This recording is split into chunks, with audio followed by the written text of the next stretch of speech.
গুৱাহাটী পৰমানন্দ ৰাজবংশীয়ে তেখেতে লেকচাৰ দিলে বহুত দেৰি আৰু মোক বহুৱাই চলে 1.5 ঘণ্টা তেওঁ অদৰকাৰী লেকচাৰ দিলে তেওঁ একো কাম নকৰে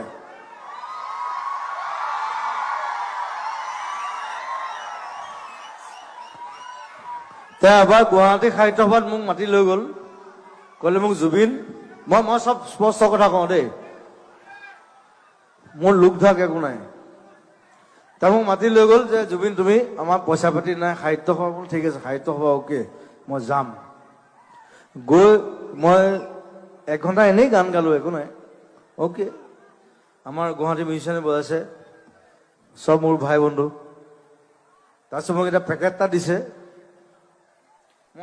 মস্ত পেকেট এটা দিছে সাহিত্য সভাত দেই মই কৈ আছো শুনক ইটছ ভেৰি ইণ্টাৰেষ্টিং মোক খং উঠা কাৰণ আছে সাহিত্য সভাত পেকেট এটা দিছে মস্ত বহাইছো কিতাপ দিছে মই কিতাপ দিলে ভাল পাওঁ গছ দিলে ভাল পাওঁ কিতাপ দিলে ভাল পাওঁ মই ঘৰ লৈ গ'লো তেওঁ ৰাতিপুৱা বাৰু কোনো নাই বাৰু মই চবকে ভাত খুৱাইছো সাহিত্য সভাই ভাত খোৱা নাই কিন্তু মই খাইছো আৱাজ অনলি ওৱান মই নিজে পৰঠা বনাইছো তাৰপিছত পেকেটটো খুলিছো তাত কিবা মুলতানী মিট্টি ফেচ ৱাছ হা যিবোৰ মোক নালাগে মই যিবোৰ ইউজ নকৰো